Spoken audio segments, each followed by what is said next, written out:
Thanks for joining, everyone. My name is Paul J. Roulard. I'm here on behalf of Ontario Landlord Help Group. We have an absolute special guest today. His name is Craig Van Dolder. He's a mortgage agent or broker. I don't know what you are. You're going to have to explain it because you're all over Canada. I'm in Ontario right now. I know you service some of my clients here, but you also service BC and other provinces. So Craig Van Dolder, welcome. You're with Mortgage Architects. Can you just tell me a little bit more about yourself? Yeah, absolutely. So yeah, Mortgage Architects, it's a big brokerage under the Dominion Lending Centers brand of brokerages. We operate across Canada. So yes, I can write mortgage business in any province. I hold licenses in Ontario and in British Columbia. So depending on the province, each one has a different title. In Ontario, I would be a mortgage agent level 2, meaning that I can place a borrower with both institutional lenders, your A lenders and your alternative lenders, as well as private lenders. Wow, that's amazing. I know more now than ever, I'm getting a lot of clients who have properties in Ontario, and then they're looking to buy properties in Alberta and also BC. So that's really cool that you can work with these types of investors. Yeah, it is. Yeah, there's some great opportunities in other provinces as well. So it's certainly an advantage when you have have your relationships with your clients back in Ontario. They want to expand. You can't take your Ontario realtor all the way out to British Columbia, but you can work with the same mortgage broker across the country, which is huge benefit. Wow, that's really good. So not only mortgages, you're a landlord. Can you tell me more about that? Yeah, I am. So I've been been a landlord for about 14 years now. The first property I bought was actually in Guelph when I was going to school there. I'd taken a year off after high school and saved a bunch of money up, so I was able to buy property back in the good old days when they were cheap. And I essentially, what did I do? I divided the master bedroom, and I lived in which was almost just a closet, and I rented out all of the other rooms in the house and lived there for 5 years in what was maybe a 7 by 8 foot room. And that's kind of how I got started. Once I graduated, then I was in a position where I could refinance, pull some equity, and buy the next property. I've just kind of scaled from there over the last 12, 13 years or so. Wow, that experience is absolutely amazing. Just to be able to go through those processes, and then now, you are doing mortgages and you're helping investors all across Canada. What actually got you started being a landlord? I mean, it was probably going to school in Guelph, but beyond that, what motivated you to be a landlord? That's a good question.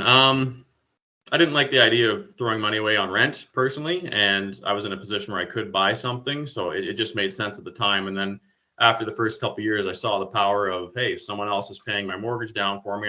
I'm building principal. My house is appreciating. This is pretty sweet, and continue to scale. And that's something that my dad kind of pushed me into that. He's been a property owner for a million years, so he saw the power of real estate and recommended that I kind of follow down that path, and it's been absolutely life-changing. Like, myself and my siblings are all in the same boat, and it's been absolutely huge for us. And I really get a lot of enjoyment out of helping and coaching people and navigating the financing process with them so that they can too scale their portfolio and set themselves up for life in some cases.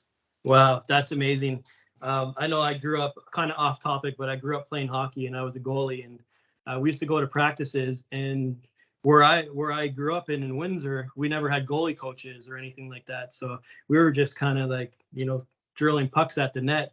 And if I was trained by an actual goalie coach, maybe I wouldn't be on the video call right now. I'd be able to play hockey somewhere else. But same thing when you relate that to the mortgages. You are a landlord, and what better person to advise somebody who is dealing themselves personally within the landlord business, and knowing all the experience you've had through the years, the in and outs of the business, and how to handle your money. That's absolutely amazing. So what led you to a career in mortgages? What made you just want to hone in on that experience and expertise right there? Yeah, so that's something that came out of the being a landlord. As I was trying to buy the next property years ago, I was running into a lot of roadblocks with different lenders, and I'd walk into a bank and I'd get declined, and then I'd walk across the street with the exact same pile of paperwork and I'd get approved. And I had really no understanding as to why. I knew banks had different interest rates. I didn't know they had vastly different policies around underwriting criteria and that kind of thing, especially when it comes to multiple properties in a portfolio. So that was a big learning experience. And then I connected with a broker who was also fairly familiar with the rental properties things and landlords, and he gave me a lot of guidance, and then I became very, very interested in the whole, the behind the scenes at these different lenders, and learned that they are vastly different. So because I have properties, a lot of my friends and family also have multiple properties. I kind of figured, well, it makes sense to get licensed. I can assist my friends and family, and then from there it's just kind of scaled into I've been helping landlords across the country navigate the whole financing process, because if you don't know which bank does what, you can waste a lot of time and have a lot of headaches. Yeah, that experience is absolutely amazing, especially for investors. Why would you call a mortgage agent who doesn't deal with landlords and investment strategies? Same thing with a real estate agent. I'm in the real estate business, and I see investors all the time buying properties with an agent who has never owned a rental property and doesn't even understand the insides of that business and the emotional feelings of the business. So you have all of that, and you can give really great advice for investors. That's really, really amazing. So what kind of advice would you give to landlords with financing mortgages? I would say that they need to understand that banks aren't just in different interest rates. There's a huge difference in specialized programs, underwriting policies, maximum properties that they'll look at, how they recognize rental income, all that kind of stuff. So just because your preferred bank or the first one you talk to is a decline, that absolutely does not mean that you cannot obtain financing. It's just maybe it wasn't structured properly, or maybe the lender wasn't the right match for your particular portfolio or situation. So that's why it's important to, in my mind, work with a broker, especially someone that's experienced in this space, because a bank only has their products. They can't, you're not going to walk into bank A and get a decline, and they're not going to tell you, you know what, bank B across the street, they've got this great policy that's a great fit for you, you'll get approved over there. They won't tell you that. But if you go to a broker that knows and can match up a client profile with the right lender, then you can get a lot further in the space, because as a landlord, access to capital is the most important thing in this game. Oh yeah, absolutely. So that's the big thing. It's just a matter of the right match lender with the individual investor's portfolio. Yeah, and working with the right people. I mean, that's so important, like you mentioned there. Yeah. Another thing that I find in the business, being on the real estate side of things, is the information. I find that when investors, they call me and they say, hey, I have, I got some extra money laying around, I'd like to buy property.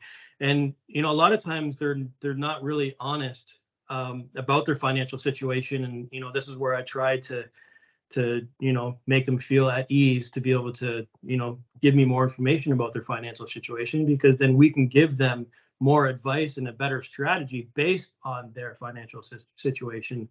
I find that as a huge thing, where a lot of investors who are just starting out, they're kind of shy, they're timid, they don't know what information to say, they don't want to say too much. So I think that hurts them more than anything. Yeah, no, absolutely. You if you don't know the whole picture, you can't advise property. And I've got a good a client that I dealt with recently, kind of relates directly back to that. He was working with another broker that was going to arrange a private loan for him at, we're talking double-digit interest rates. Came to myself for a second opinion. He actually found me on the group here. And after some conversation and asking all the questions, I realized that he had some substantial assets in an RSP. We were actually able to use those and leverage them with a total net worth lending program with an A lender. And we were able to get him approved with an A bank at rates that were less than half of what he was being offered elsewhere. So it was an absolutely tremendous amount of interest rate savings for him. And the difference between being in a private loan and an A-space loan. So that right there is, that's one of those differences where he was approaching a bank that didn't have this total net worth lending program, it would have been a straight up decline because he didn't show enough personal income to qualify traditionally. Well, yeah, take all the chips out of the bag and put them on the plate. Yeah, absolutely. We want to make sure we see all the entire big picture. Okay, here's the big one, interest rates. So what do you see interest rates? Where do you see them in the near, far future? What's your Great question. I've been doing a lot of looking into my crystal ball, which, like I said earlier, is about as accurate as anybody's. So it's just kind of gut feelings. But with a lot of the economic news that's coming out there, I think we're, between Canada and the U.S., we're kind of hitting a wall as far as the economic data that's coming out there, and the ability of the general public to shoulder these high interest rates. It's not going to last very long, I don't think. And if it does, we'll be in a world of hurt, and we will certainly not have this soft landing that everybody's trying to work our way towards here. So I kind of look back at the history of interest rates. Like if you look at the prime lending rate over the past 23 and a half years, basically all the way back to the year 2000, we were at a 3.9% prime lending rate. I think we're going to level off somewhere in that ballpark in the next, 18 to 24 months is my guess. So that would put us, 3.5% lower than we currently are today. That's kind of my gut feeling. Whether or not that's right, only time will tell. But I'm certainly not somebody that would jump into a 5-year fixed mortgage at this point in time when we're at interest rates that we haven't seen in 20 plus years. I think that would be a situation where you could be kicking yourself in a year or two down the road. Yeah. If I was a landlord and I called you up and I said, hey, Craig, I have $100,000 right now cash. I want to buy a single family or duplex. What can you do for me? Should I buy now or should I wait the 18 months and buy then? I think a realtor is going to tell you it's never been a better time to buy or sell, which is simply not possible. I think right now isn't that always the case though? You got to buy now, you got to sell now. That's what the car salesman will tell you too. Yeah. But like we're in a suppressed market right now. Prices, we've seen them drop Canada wide in basically every single market out there. So you're buying something it's at a discount, and that's dramatically impacted by the interest rates. So when we see rates drop in the future, we are going to see pricing rise because we're in a situation of very high demand and extremely low supply. And that supply problem, there is no fix for that in the near term. So yeah, we're going to have demand outstrip supply. And as soon as rates drop, we're going to see prices increase. So if you're in a position where you can buy today, I honestly don't think it's a bad thing.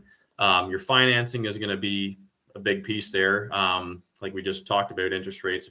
A lot of folks are saying they're going to come down in the nearest term. So you want to arrange your financing to put yourself in the best position, whether that's a short-term fixed product or maybe even a variable that has an adjusting payment, so that when rates do drop, your payment will drop and your cash flow will increase. So buying today, you're in a position where everything's on sale and there's a lot less competition. So I don't necessarily think that's a bad thing for a buyer. Awesome. You wrote an article for us for our website, the olhgroup.ca, a little while back, not long ago, a couple weeks, and it's actually a very popular article. So when we look at the hits and the views on your article, it's actually quite a bit. It's one of the most popular ones. I will put a link in the description here, so anybody wants to go ahead and read that article. It reads, HELOC roadblock: how your home equity line of credit can impact your borrowing power. Can you just sum that up for us just quickly? Yeah, absolutely. So that goes back to different banks, different policies, right? So let's say you're a landlord or you're a homeowner, you've got a primary residence, you've got a home equity line of credit on there, which a lot of people do, and you're looking to buy your next property. So let's say your home equity line of credit's $400,000 and your balance is zero. So you're not using it, it's there, it's ready to go. So if you walk into the first lender with that plan in mind and I want to buy my next property, some banks will look at your existing line of credit, see that you have $400,000 available to you, and even though there's no money on there, they're going to treat it as if it was maxed out. So they have to debt service that entire debt obligation as if you have a $400,000 balance sitting on that. So that's going to reduce your borrowing power on the new property substantially. Now, if you take that exact same situation to a lender that has a different policy there, they'll look at that and say, well, Mr. Borrower, we see that you have a $400,000 credit line. However, there's no money on it right now. The balance is zero, so we don't care. Here's your new mortgage. So that right there can make hundreds of thousands of dollars worth of swing in your next mortgage application. And I have seen that be the difference between declined and approved with the exact same paperwork, exact same client portfolio, just from one bank to the next. Wow. Yeah. Big differences. Yeah. All right. Well, that's all the questions I have for today. Anything you want to add on to any of this, or? Yeah, I just want to say that for those who haven't worked with a mortgage broker, our services are completely free. So I'm a little biased in thinking that everybody should work with a broker, because unless you have the time and energy to go and shop around and learn all this from every different bank, why not work with someone that does it on your behalf, knows the ins and outs, knows the current offerings and the rates and the promotions, and doesn't cost a dime. So that's awesome. Thank you, Craig. I appreciate the meeting today. I truly, really believe that the information that you have here is great for many landlords, and especially investors who are just starting out. They need to talk to somebody who's experienced, who's been through the battle of having roommates, and then developing their portfolio from that moment on, and then eventually becoming a mortgage agent, broker all throughout Canada. They need to speak to you, I think, because you have that hands-on experience, and you'll be able to give them the true feelings of the business at the same time while you're giving them advice to be successful. Yeah, absolutely. Like going through this myself 10 years ago, there was multiple times where I shot myself in the foot and I didn't know it was going to be a problem until years later, and I'm trying to get approved for another mortgage. So if you have someone that can kind of coach you and see those issues before they happen, it can save you time and money and headache, and yeah, it can really assist you and to continue to grow your portfolio over the course of time. Great stuff here. Thanks, Craig. I appreciate the call. Hopefully other landlords call you, and good luck with everything. And we are so happy that you're part of Ontario Landlord Help Group. Appreciate it. Thanks very much, Paul. All right. Thank you. Take care.